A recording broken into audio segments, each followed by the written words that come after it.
So Okay, so for this class, we're going to be talking about federalism, which is basically the separation of powers between the federal government and the state governments.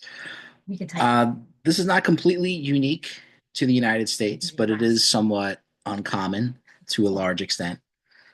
Most governments basically have sort of a unitary system of government where the central government basically controls all political units at lower levels. In a federalist system like the United States, there's actually a fairly large degree of independence between the state governments as well as local governments, of course, uh, from the federal government. So we'll try to get an idea of the different dynamics of how that operates, including some important issues that lead from that. In other words, there are because states have a greater degree of autonomy in how they administer themselves and the laws that they pass. You can see pretty noticeable disparities between different states in the country. So we'll examine that through a couple of different issues. Anyway, again, so the division of power between states and federal government, as it says here. In theory, federalism is supposed to promote diversity, flexibility, responsive government, and is a check on tyrannical government. In Federalist 39, Madison talks about a compound republic, meaning that it is, a republic made up of smaller republics, which of course he sees as a source of strength. Federalist 45, they address concerns over the idea of federal overreach, that because you have a federal system, that the federal government will not become too powerful and will dominate people at the local level. As I said, it often leads to issues of coordinations between state and federal government, and can and often does intensify inequalities among states. In some instances, it even leads to what people call a race to the bottom, states try to compete to attract business and investment in that state. Oftentimes, what they'll do is they'll cut back on taxes, regulations, things like that, in order to entice uh, businesses to come to their state. Other states will then do the same. Then the first state will then cut taxes and regulations even more to try to keep the businesses in their state. And what you get obviously is a situation where tax revenues get lower and lower and lower, regulations get cut back, health and safety regulations get cut back as well. It does lead to, like I said, a lack of uniformity in policy, which we'll examine, as I said. In many instances, it also creates a financial dependency on the federal government as well. Many states are dependent on federal funding. The federal government allocates a certain amount of its tax revenues to the states. And generally speaking, the poorer states require much more federal assistance. So, how do we understand the relationship between state and federal government? I mean, local government is implied by this as well, but I'm mostly going to focus on federal and state governments. In the past, people often refer to it as layer cake federalism, as you can see here by this illustration of the quite delicious chocolate cake. The idea that there was a more clear cut separation between um, federal, state, and local authority. You can see this denoted by the three different layers here. There's much more of a clear separation between the three, and generally speaking, there's not as much overreach. The present day, of course, the sort of overlapping between federal, state, and local authority has become much more complicated and convoluted, you might say. And some people then describe this as marble cake federalism, which again you can see here by the intermixing of the different colors, basically black and white. Programs and authority are mixed among the national, state, and local governments. Of course, this is a consequence of the growing size of the United States, the growing complexity of the United States. Again, as I've already pointed out a couple of times, you have to keep in mind that the Constitution was ratified at a time even before the Industrial Revolution had really taken off in the United States. The United States was obviously a much smaller country. It was an agrarian country. Most people made their living through farming, basically, and really continued to be that way for a very long time afterwards, even when the Industrial Revolution did sort of get underway. I mean, it did not happen instantaneously, of course. Um, and that, and as well as the massive growth in population, has sort of led to sort of an expansion and also, and like I said, more of an intermixing and inter meshing between federal, state, and local authority as well. So this diagram also kind of gives you sort of a breakdown of it.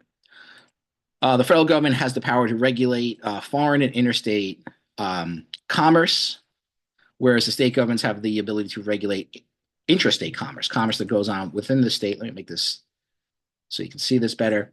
Regulate intrastate commerce, commerce that goes on, within the boundaries of the state, whereas the federal government obviously has the ability to regulate commerce that goes on over state lines, and of course, commerce between foreign countries as well. Now, in modern day terms, very little commerce happens purely just between, or purely just inside of one state anymore. I mean, there are, of course, some examples of that, but more often than not, interstate commerce is more the norm now, especially when you, of course, especially when you're dealing with big corporations. That then severely limits the ability of state governments to, regulate large corporations as well. So keep that in mind. The federal government has the power to coin money, again, as it says in Article 1 of the Constitution, to tax imports and exports, establish and regulate the postal system, conduct foreign relations, and make treaties, create and maintain armed forces, declare war, something the United States government has not done actually since World War II, although, of course, we have not stopped going to war since then, amend the U.S. Constitution, and to make laws which shall be necessary and proper for carrying out enumerated powers. So again, and this is also going back to the Constitution to a large extent, the Congress particularly is empowered with a lot of economic powers, coining money, taxes, and of course they basically direct where the spending of the federal government goes as well. State governments then, like I said, besides regulating interstate commerce, establish and maintain schools. That's a very important distinction here. Schooling, education in the United States is still mostly directed by the states, and this is one of the issues that I want to cover more. This leads to pretty enormous disparities between states in terms of curricula, in terms of really educational performance as well as of course educational spending. Can establish local governments, issue licenses, permits, and certificates, protect public health, safety, and morals, maintain a state militia, and ratify amendments to the U.S. Constitution. So that's an important thing I haven't really gone into too much prior to this, but again, as it says in the Constitution, Article 5, the Congress has to pass amendments with a two-thirds majority in each house, again, the House and Senate. And then once that is done, it goes to the states, and then the state governments basically have to ratify it by a three-fourths majority as well, so an even higher threshold. The article by Michael Rappaport in the New York Times article discusses a lesser known, second method for amending the Constitution, but to date and probably for the foreseeable future, that method has not been used. This is basically, the normal process by which it is done. Then, of course, you have areas where there's sort of an overlap between state and federal government. Levy taxes, so both the federal government and the state government levy taxes. So you pay federal tax, you pay state tax, obviously.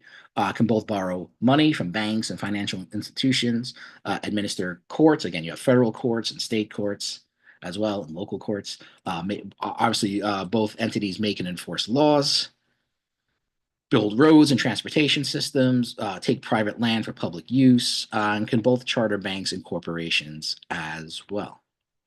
So, what are some of the contemporary issues in federalism? In other words, what are some of the contemporary issues where you see, disparities between the states resulting from the fact that, again, states have significant leeway in passing their own laws and, administering themselves. Healthcare is certainly one issue that you can talk about. Some states did not implement the Affordable Care Act's Medicaid expansion. We'll talk a little bit about that. Obviously, in states, you see different laws regarding the legalization or decriminalization of marijuana and other so-called controlled substances. Immigration is another issue. This issue of sanctuary cities, city governments, refusing to carry out Trump's deportation orders from his first term. Environmental issues. States obviously have different environmental regulations as well. Gun control, again, some states have relatively strict gun control laws. Some states have very little. Texas, sort of the famous example of that, as well as other states as well. There are very little, restrictions on who can purchase, firearms in those states. Voting rights, again, the Constitution delegates significant power to the states, in fact, to um, control the or pass laws, regarding to who has the right to vote and how voting takes place in the state, even for federal elections as well. Education is another aspect which we'll spend more time about, and of course, because of the pandemic, you see various differences in how states responded to the pandemic. Right, some states had relatively speaking, tougher restrictions. Although many doctors would say, the country as a whole did not particularly like RG Chakrabarty is just one name that comes to the top of my head. You never really saw a significant period of restriction, at least according to him. Some states, of course, were very loose when it came to masks and vaccine mandates and things like that, as well as other things. So let's go a little bit more into healthcare. So I mean, there's a lot, and of course you could add to this list as well. This is only a partial list. There's really not much time to go through everything, but I would like to focus, particularly on healthcare and education in the United States. So again, as I've already alluded to, many states refused or were able to block implementing the expansion of Medicaid, which was one of the major parts of the Affordable Care Act. Um, this was supported by the Supreme Court. In 2012, the Supreme Court ruled that coercing states to expand Medicaid was unconstitutional. Did not completely invalidate the Affordable Care Act, however. They also kept the individual mandate, which required people, in fact, to purchase health insurance, although that was later struck down in a subsequent Supreme Court decision. As a result, again, some states have opted out of expanding Medicaid. Alabama, Florida, Georgia, Kansas, Mississippi, South Carolina, Tennessee, Texas, Wisconsin, Wyoming. Pay attention to that because I'm going to show you several other uh, graphs and other issues, and you're going to see a certain amount of overlap between these states and other issues. Now, let's keep in mind, although on paper, the idea of expanding Medicaid might sound like a good idea. Medicaid, for those who don't know, is basically a sort of duly administered federal and state health insurance program, which covers people, mostly people of lower income, but also people with disabilities as well, um, and children and the elderly to a certain extent as well. Um, Mainly, it was devised to cover people with lower income who could not afford to purchase health insurance. It was created in the 1960s. So the idea, again, on paper of expanding Medicaid to allow more people to be, eligible to be covered by Medicaid, in theory, sounds like a good idea. But in reality, and this is, I think, often the case with a lot of government programs, is that you see that the threshold is still very low. In other words, many people who are above the threshold and thus ineligible for Medicaid coverage, probably, if we use the more realistic standard, could certainly be, considered to be, economically distressed to a significant extent. So the Medicaid expansion only covers people at 138% of the federal poverty level. That's still a very low amount. For a single individual person, that is only around $20,000 a year per year, or for a family of three, that's about $34,000. So a family of three who only has an income of $34,000, not a lot. I mean, certainly people at that level certainly need assistance, of course.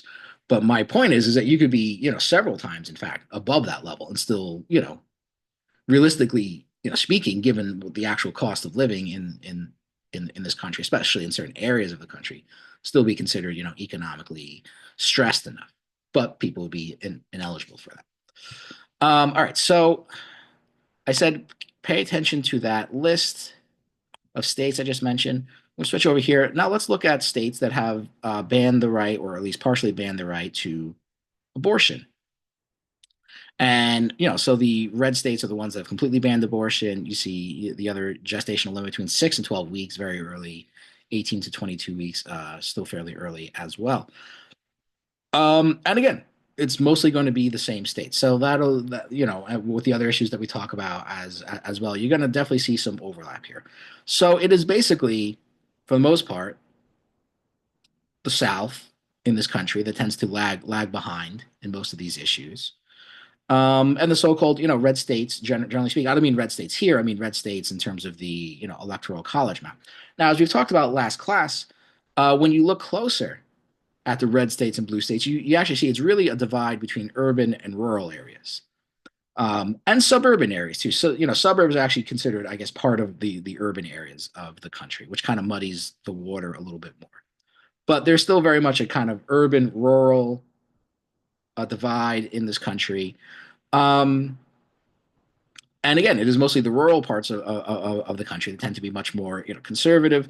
And these are the states where, of course, where the rural areas tend to predominate over the urban areas, the so-called red states. Those are the states that you see have more of a tendency to ban abortion. These are also states that tend to do much worse in terms of overall healthcare performance. So this is a report by the group known as the Commonwealth Fund.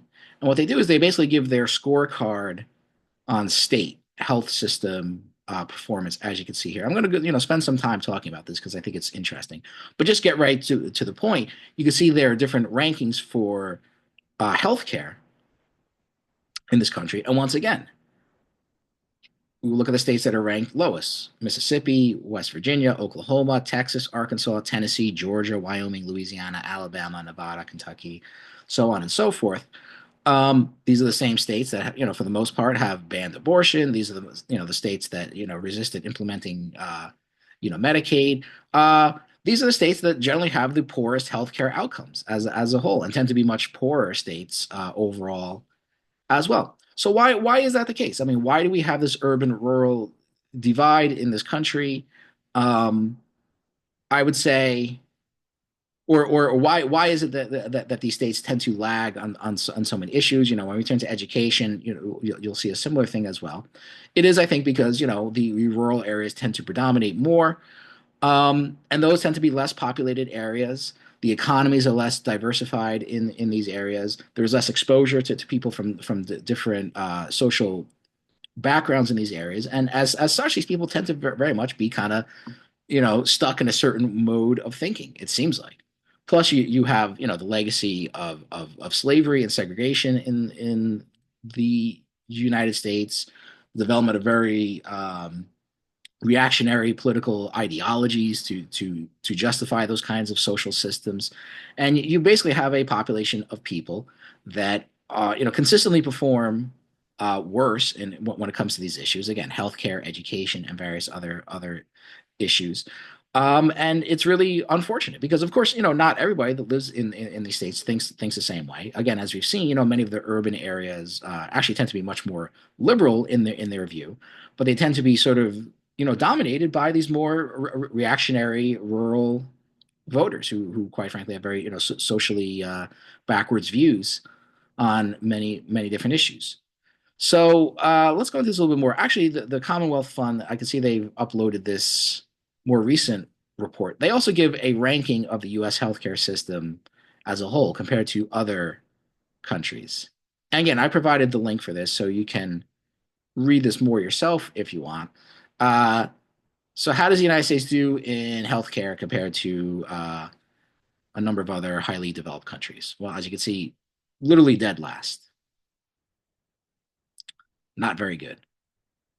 Compared to Australia, Netherlands, UK, New Zealand, France, Sweden, Canada, Switzerland, and Germany. The United States comes in at a very distant last place, basically, among these countries. And you could read how they, come up with these rankings, access to care. I mean, I'm not going to spend too much time with this. I'd focus more on the states, but that is, obviously something to come to keep in mind. The United States healthcare system is also the most expensive healthcare system, but one of the poorest in terms of outcomes, in terms of health outcomes for people. As I've already mentioned in previous classes, the United States average life expectancy ranks something like 49th in the world, which is pretty bad as well.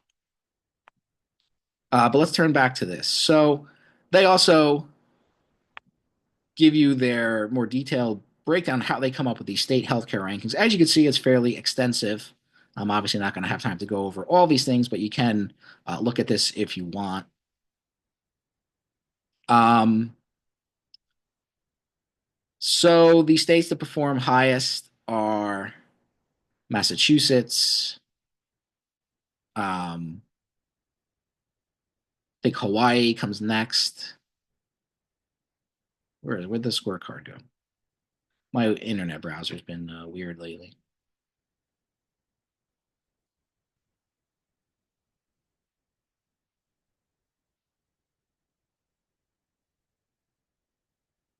Well, anyway, yeah, Massachusetts achieved the best overall score. Hawaii, New Hampshire, Rhode Island, and Vermont round out the top five. The lowest ranked states overall: Arkansas, Texas, Oklahoma, West Virginia, and Mississippi. That's kind of annoying though. It's not popping up anymore.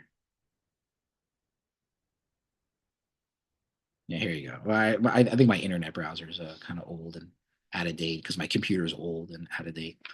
Anyway, so you can see it here.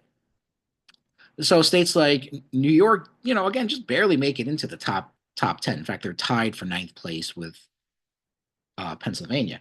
Not particularly good for a state that used to be considered, the most progressive state in the entire country at one point, at least in the mid 20th century. California also comes in about 14th place. So, yeah, like I said, I want to spend some time with this, focus on some of the highlights from it. So they talk about historically high rates of premature death, which they mostly attribute, of course, to the COVID-19 pandemic. But that's still significant. It's amazing to me how many people still to this day act as if COVID is not a big thing, and they get mad. When you point out, they get very defensive when you point out these things. Just simple facts like over a million people in the United States died of COVID just over the course of about 2 years. And so of course that drives the high rate of premature death, but that is of course evidence of how significant the COVID-19 pandemic is. And of course, once again we're going through another wave of cases, although it's not really being reported much in the capitalist media. But besides that, of course, reproductive care and women's health tends to be a major issue. Many states perform poorly when it comes to the health of women, mothers, and infants. High and increasing rates of maternal mortality. That's women basically who die in pregnancy.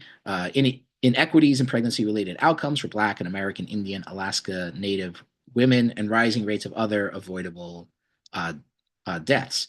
In the coming years, states will face new challenges stemming from the end of pandemic era policies that enable people to maintain their insurance coverage after pregnancy. Those wonderful health insurance companies that we all love so much, obviously. Okay. Healthcare access and affordability. And of course, this is one of the major issues why healthcare is so poor in this country. It's because we've turned healthcare into another, for-profit industry. Even worse than that, we've created these, allowed the creation of these health insurance companies that basically are incentivized to deny people healthcare coverage. Right? I mean, they literally make more money when they deny people's insurance claims. So the idea is you just keep paying these, ever increasing healthcare insurance premiums, but every time they have to pay out and actually pay for somebody's coverage, they lose money. Right? They lose profits because of it. So they are literally incentivized to deny people's health insurance claims. And we see, of course, that that's quite common with all the horror stories that have come out recently. Apparently, completely to the surprise of the mainstream media in this country and to most politicians who apparently were completely unaware of this uh, up until the shooting of the healthcare CEO. Okay, so key findings. So we already talked a little bit about the differences in rankings. So again, northern states, generally speaking, tend to do much better than the southern states in terms of healthcare.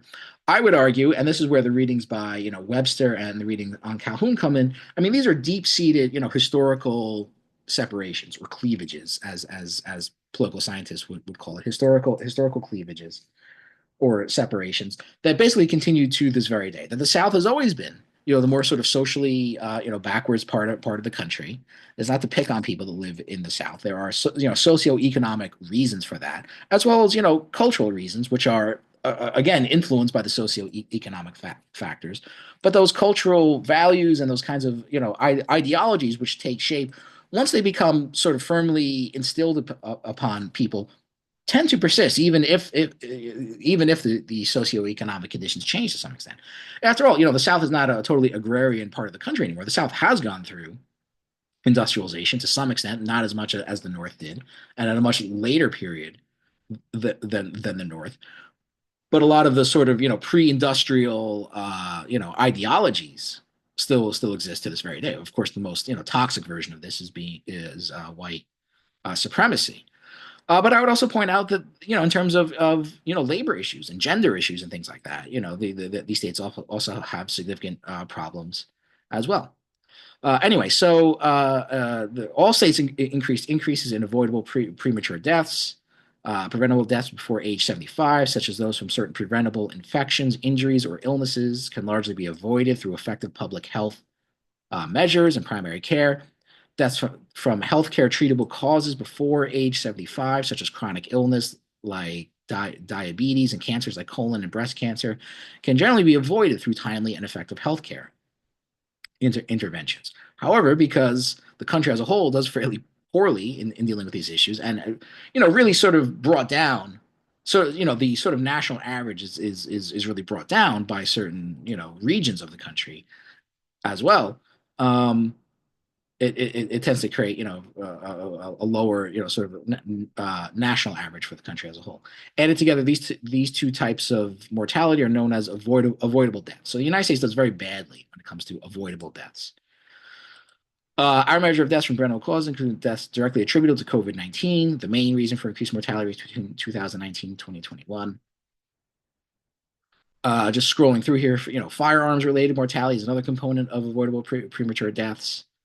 Another issue that is somewhat more, unique to the United States in many ways. The national variation COVID deaths was influenced by a number of factors, including underlying health and socioeconomic characteristics of states' population, states' pandemic responses, and the share of population that got vaccinated. So there's a big class component to this as well, right? People who are poor are much more likely to die from COVID than people who are not. So I think when people act like COVID is not a big thing anymore, or refuse to ever act like it was a big thing, that really reveals their own sort of class, bias. If they were higher income, they were generally in better health, they had better access to healthcare. They generally had a lot less to worry about from COVID than people who are not.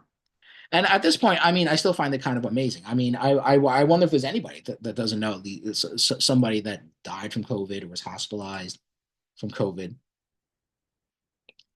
I mean, I personally know many people, both people who both died from COVID and were hospitalized from it.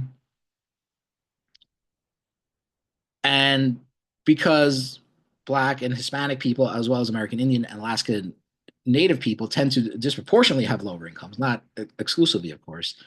Those groups are also tend to be much more susceptible to COVID and have higher COVID deaths than white people who disproportionately have higher incomes, though not all, of course. Again, so basically you see the increase in preventable deaths here. So again, all states saw a significant increase in preventable deaths, but again, the states that saw the highest increase in preventable deaths are basically the same groups of states. In many states, premature mortality for Black and American Indian, Alaska Native people has historically been much higher than that of other groups, increased by a larger margin during the COVID-19 pandemic, kind of what I just said, basically. Consequently, both groups of people, along with Hispanic Americans, experienced the largest drops in life expectancy between 2019 and 21. To a great extent, this reflects higher age-adjusted rates of COVID-related death, particularly among Black, Hispanic, and American Indian, Alaska Native communities, as well as higher mortality from treatable conditions like cardiovascular disease and stroke. These disparities in outcomes have deep roots in the nation's history of structural racism, generations of discriminatory state and federal policies around housing, education, and employment, health insurance policies that disproportionately disadvantage people of color, and lower income people. in general, and well-documented variations in patient care quality by race and ethnicity. Together, these factors play a major role in many of the poor health outcomes seen across the U.S. both before and during the COVID-19 pandemic. So you see the rise in preventable deaths um, among different race, ethnic groups. You can see much higher among American Indian, Alaska Native, followed by Black, Hispanic after that as well. So again, this is not something that uniformly hits all people equally. It disproportionately affects um, lower income groups more, and like I said, American Indian and Black residents tend to disproportionately have much lower incomes. I mean, I think that's really the real reason.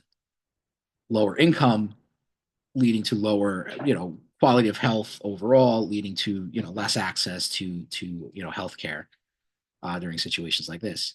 Amid rising concerns over mental health and record high deaths from suicide, alcohol use, and drug overdose, many Americans are struggling to get the behavioral health services they need. So we talk about, a rise in drug overdose and alcohol-induced death, which was also brought upon, or accelerated by COVID as well, which you can see here. But let's be real. I mean, these things were still very high even prior to COVID. Um, as we emerge from the worst of the pandemic, it's become clear that Americans, especially teens, are not getting the mental health care they need. Recent data point to alarming increases in the share of teens who have persistent feelings of sadness and who attempt or seriously consider suicide. Yet nationally, 60% of adolescents ages 12 to 17 who have had a major depressive episode did not get any treatment, according to a 2020 federal survey. In South Carolina, it was nearly 80%. Similarly, 55% of adults with mental illness reported not receiving treatment. Among adults who did not receive needed care, 42% cited cost as the primary barrier. So again, you can see this data here. So we do a very poor job of treating mental health in this country as well. Turning now to reproductive care and women's health. Again, state performance on reproductive care and women's health varies widely across the country. In other words, it varies state by state. Many of the states with the worst outcomes are now implementing or concerning further restrictions on reproductive care, raising concerns about inequity in access and health outcomes.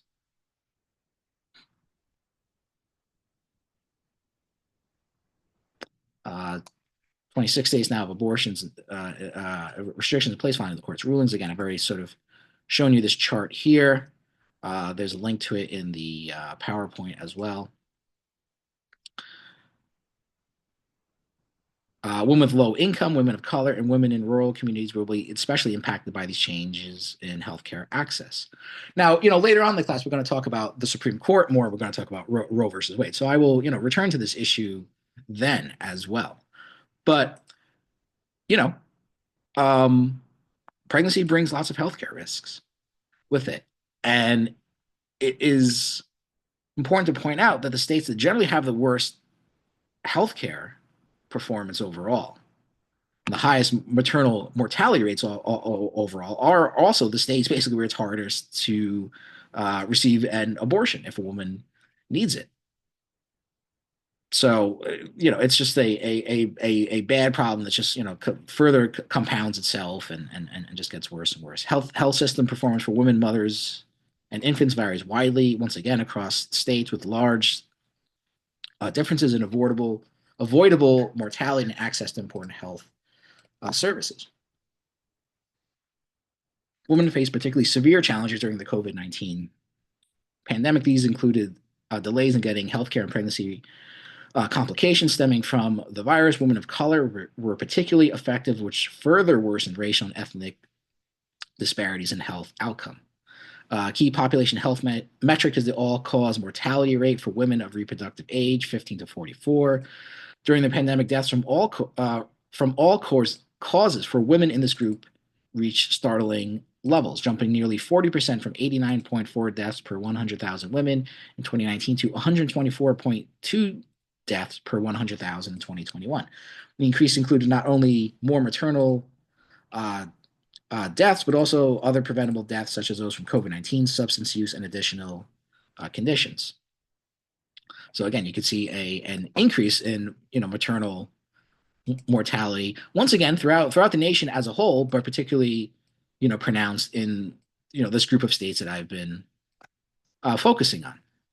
Many of these deaths could have been avoided through better, more equitable access to comprehensive health care. They also could have been avoided through greater efforts to address racial and ethnic disparities in quality of care. This is especially important given that racial inequities in quality of care persist, with pregnant women of color experiencing worse delivery related outcomes even within the same hospitals. And to improve these outcomes, it will be critical to integrate the continuum of reproductive health services before, during, and after pregnancy with primary care. That's another, criticism you can make of the anti-abortion crowd, is that once a child is born, they seem to lose any interest in the continued health and well-being of that child, including preventative services like cancer screenings, and behavioral health services like substance use treatment. Unfortunately, shortage of maternal care providers are commonplace across the U.S. Some communities are even considered to be maternity care deserts. Other women don't have insurance coverage or can't find providers who accept their coverage.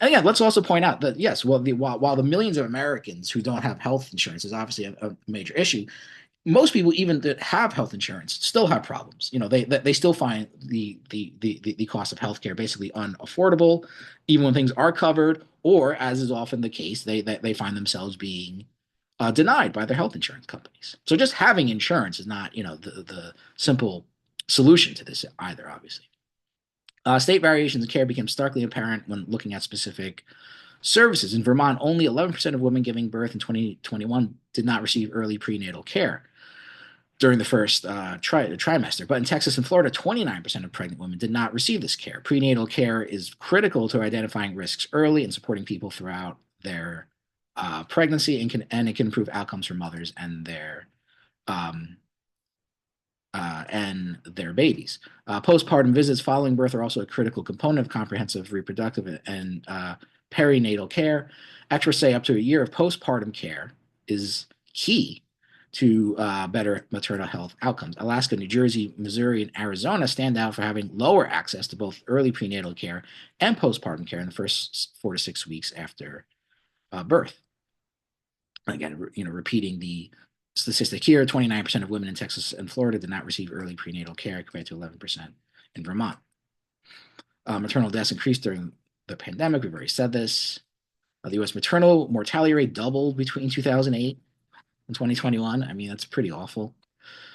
As you can see here. So again, I'll address some of these issues again when we cover Roe versus Wade more later on in the class. Um, Health coverage and access to care. Health insurance coverage rates have reached record highs in 2021. Declines loom on the horizon. Concerns with the affordability of health care are growing. That's kind of putting it mildly. The number and percentage of Americans lacking health insurance has fallen to historic lows. That's because of temporary policies during the pandemic aimed at helping people get covered and stay covered. And in fact, millions of people have since lost their health coverage, basically um, under Medicaid, which was further extended during the pandemic. Still, many people in the United States remain uninsured or inadequately covered. As pandemic era policies expire and healthcare costs continue to climb, the outlook is likely to worsen. Again, I would add to that even people that do have health insurance still have major issues, though obviously it is worse if you don't have any health coverage at all. How states rank on healthcare access and affordability. So again, you see a similar list here. The national adult uninsured rate declined during the first 2 years of the pandemic from nearly 13% in 2019 to 12.1% in 2021. Of course, across the nation, uninsured rates declined in all but 7 states, falling even in most states that had not expanded their Medicaid programs. This nationwide improvement in coverage was attributed to record enrollment in Medicaid, 93 million by 2023, and in the ACA insurance marketplace of 16.4 million by 2023. Four policy changes accounted for these coverage gains. So here you see, examples of sort of the intermeshing of state and federal authority, right? It's not a clear cut layer cake separation between the two. We're much more in this, marble cake sort of intermixing and meshing of the two.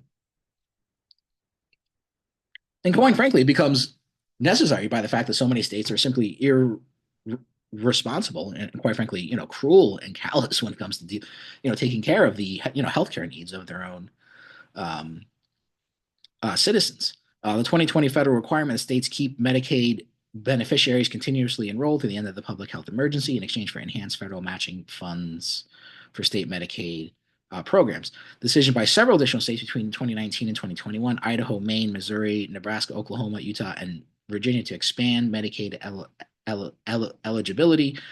More generous marketplace premium subsidies that were put in place in 21 expanded through 2025 under the Inflation Reduction Act. Again, very a temporary stopgap measure. Increased federal funding for ACA marketplace outreach and enrollment. These substantial gains achieved through Medicaid's continuous coverage requirement may prove ephemeral, however. Again, putting it mildly. The requirement ended in April 2023, leaving states with the complex and difficult task of determining whether people enrolled are still eligible. An estimated 15 million people may lose Medicaid coverage over the next year, either from changes in eligibility or through administrative error. Of those, the Congressional Budget Office projects 6.2 million will become uninsured. Among those most at risk of losing coverage are people who have Medicaid because they were pregnant but are now out of the postpartum period, and young adults who aged out of Medicaid and the Children's Health Insurance Program. This will particularly affect those who live in states that have not expanded Medicaid or have not yet extended postpartum coverage as allowed during the pandemic. Coverage losses could be exacerbated by the burdensome process of redetermining eligibility for so many people, since state Medicaid agencies are likely to fall behind enrolling new applicants as a result. Adult uninsured rates have fallen since 2019, but remain high in states that have not expanded their Medicaid programs.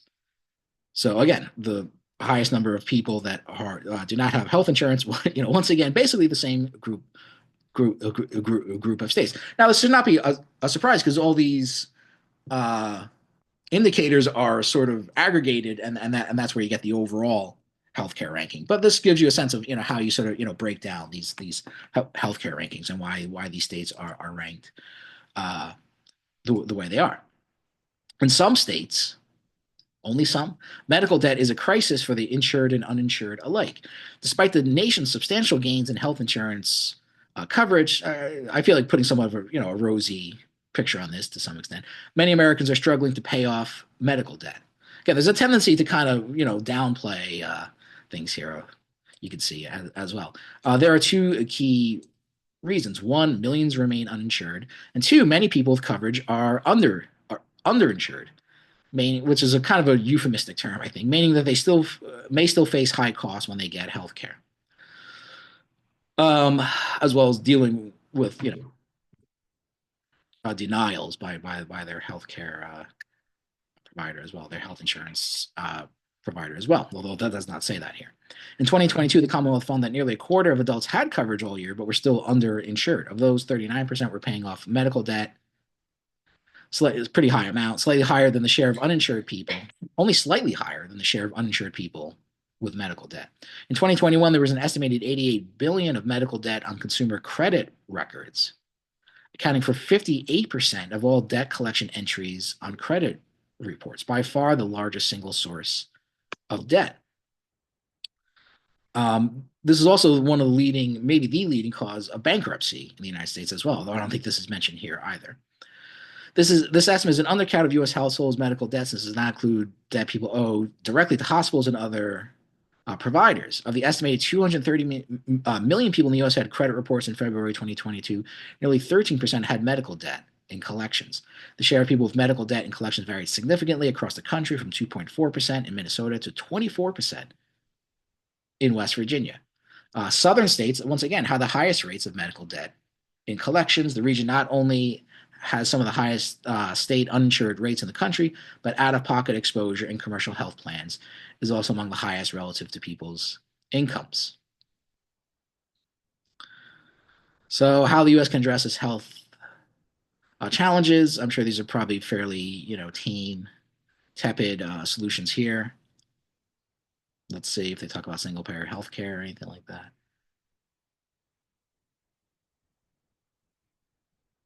Doesn't really seem like it.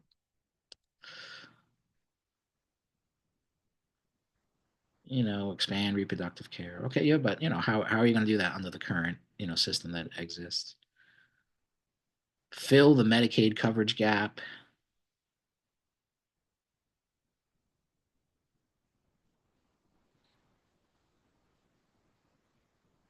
protect consumers from being financially ruined by medical debt. Well, there's one way to get rid of medical debt, but that's not really mentioned here. So you can see, this is, a website. It provides you a lot of, research and some important, data, but it's still, lacking in its own ways as well. This is not, like some sort of like, far left, website. I mean, I guess to some people that might make it seem more, objective and impartial. Um, but I feel like this is often, a criticism you can make of, liberals in the country as a whole, is that while they're often able to, identify problems in the country, they always fall short when it comes to the actual solutions to the problem, right? I mean, it's one thing to, note what the problem is, but if you don't have, a solution to it, it kind of becomes sort of, pointless to a certain extent. All right, so that more or less covers that. Let me turn back to my PowerPoint here. Actually, let me just check my email real quick, because some students did say they wanted to sit in on today's class. I sent them the link, but let's see if I heard anything back. No. Okay, that's okay. So where were we? Right about here. So now let's turn to education. So how is education funded in the United States? Basically, public schools rely on federal, state, and local funding for schools. But most of the funding basically comes at the state and local level. The federal government contributes relatively little, in fact, to education spending. For the most part, schools rely mostly on property taxes for funding. Now, however, what this does, though, is this creates serious inequities in funding for schools, right? Because the value of property is going to determine how much tax that you pay. So people live in higher areas with higher property values pay higher property taxes. Those higher property taxes are then used to fund schools, which generally perform a little bit better. People who live in areas with very low property values, there's less of a tax revenue for that. Those schools get less funded and generally perform much worse. So obviously there's a class uh, divide here between higher income and lower income areas. And this becomes a sort of self-reinforcing thing. Then people who are sort of stuck in these lower income areas, have a harder time getting out. And the higher income areas tend to become more sort of insulated and exclusive as well. And oftentimes, even finding ways to sort of pass laws to separate themselves from having to provide any kind of funding for certain urban areas and things like that. So basically, what the local property tax system does is it creates, again, as I've said, massive inequalities in education in this country. Some schools perform well, many schools perform poorly. That's pretty directly correlated with the level of funding that you get from those schools. So one way which you could try to address this is to try to provide more equal funding for schools. But this was actually, again, an attempt at doing so was struck down by the Supreme Court in 1973, which ruled that education was an important service but not a fundamental right. Again, in a future class, we're going to talk more about the idea of rights and different categories of rights: civil rights, political rights, and social rights. Many people would consider, of course, that education is actually a fundamental right, not just an important service, which seems to be totally inaccurate. And again, frankly, another sort of ideological statement as well. This also leads, of course, to massive desegregation in schools, which is still an issue to this very day. So let me turn back to my. Or actually, no, I'll just read it here because I took it from the report I'm about to show you. More than a third of students, about 18.5 million of them, attended a school where it is predominantly, meaning that's about 75% or more, the same race or ethnicity at the school during the 2020-2021 school year. 14% of students attended schools where almost all of the student body was of a single race or ethnicity. So, meaning that in some instances, students went to basically all white schools or all black schools, and that's still a very sort of predominant tendency here within the United States. Now we are, over 70 years now at this point after Brown versus Board of Education, which ruled that segregation in schools is unconstitutional. The fact of the matter is that the United States still, to this day, remains a very segregated country. And since where you go to school basically determines where you live to a large extent. Of course, we're dealing with residentially segregated areas as well. So this is the report. I took this from here. You can basically, this is from the Government Accountability Office. You can see basically sort of the breakdown here. I won't spend too much time talking about that. But you do have access to this report also if you want. But again, I mean, the major takeaway from this is basically schooling in the United States is still highly segregated, but this again directly stems from the funding from schools as well as the residential segregation in the United States as well. Now, turning here to U.S. public education spending, you can see here the U.S. spends about on K to 12 schools spends about 857 billion, or 17,280 per pupil annually. I always find the per pupil spending metric to be a bit misleading as well, because obviously there are other costs, administrative costs and things like that a lot of this money, quite frankly, goes into. This metric clearly implies that the money is being spent directly on the students. That, of course, is not actually true. But 857 billion, that's a lot, relatively speaking, still less than what we spend on the military in the country. Now you see it provides an even higher amount, but not all that money actually gets spent. As you can see, the difference between spending and funding is 21 billion. The federal government of this amount only provides less than 14% of funding for public K to 12 education. That means about 86% is provided by, again, state and local government. So this is, again, a major issue in federalism as well. Now, when you sort of break down the spending per student, you can see that New York actually spends the most per student, much higher than the national average. Again, I would still say this is somewhat of a misleading metric, but at least the same metric is applied to all the states as a whole.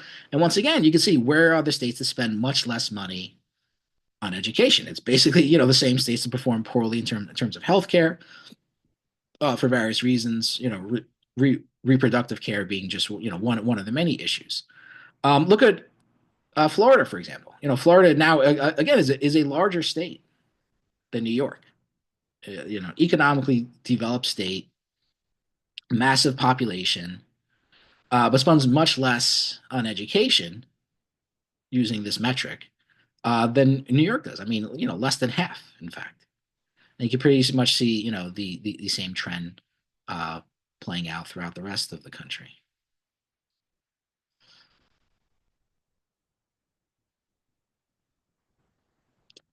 So again, most of the money comes from state and local governments. Now, again, going back to this issue, about 850, billion or so. So is the issue that we need to spend even more on education? Well, probably, actually, yes, to some extent. But I think an even bigger issue is not necessarily the amount of money that's being spent on education, but where that money is being spent, right? That's kind of the key issue here. That 850 billion is not being spent equally across um, across the country.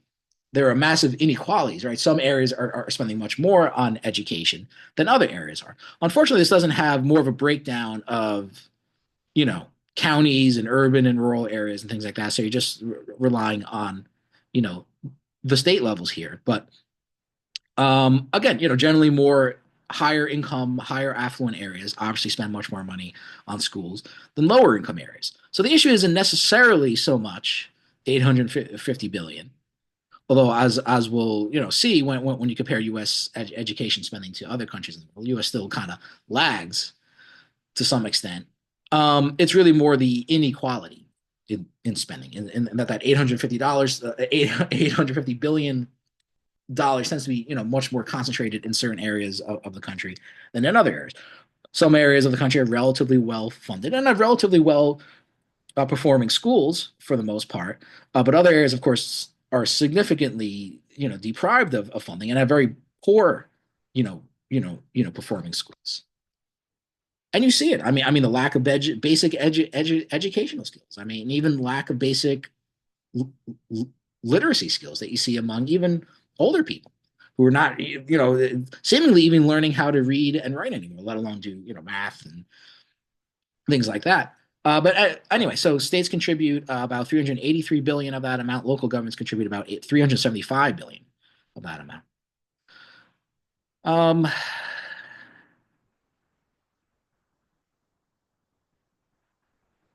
you could talk about, spending on higher education as well. But let's look a little bit about how the U.S. stands in comparison to other countries. So if you look at the Organization for Economic Cooperation and Development, they have a somewhat different calculation of spending, also taking into account what they call purchasing power parity. So they record the United States spending about 19,000 per pupil, close to the other amount, which is the second highest amount per pupil after adjusting to local currency values among 40 other developed nations in the Organization for Cooperation, Economic, in OECD countries, basically.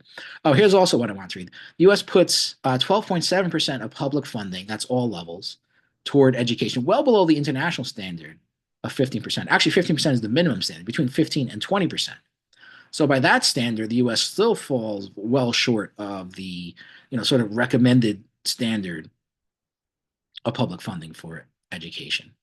In terms of a percentage of its gross domestic product, the United States ranks fourth among OECD members in spending on elementary education. Now, you could still say, second or fourth. That still sounds pretty good, but given the enormous, economic power of the United States, I mean, shouldn't you kind of expect it to be first, quite frankly?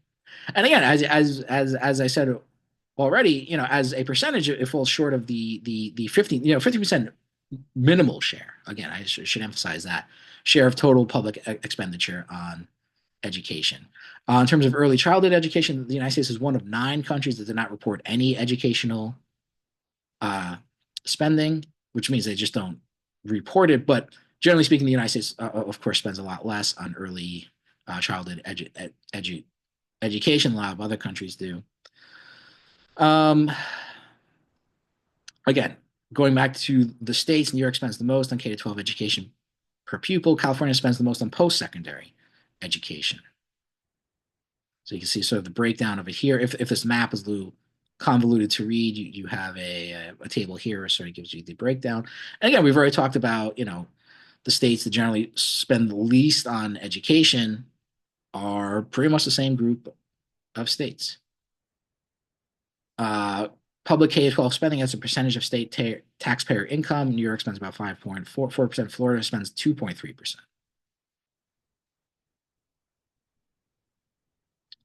And you can see that here. So, turning back to the PowerPoint now.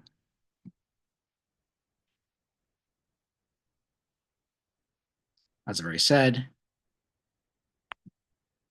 Now, again, spending for the Department of Education in this country has drastically declined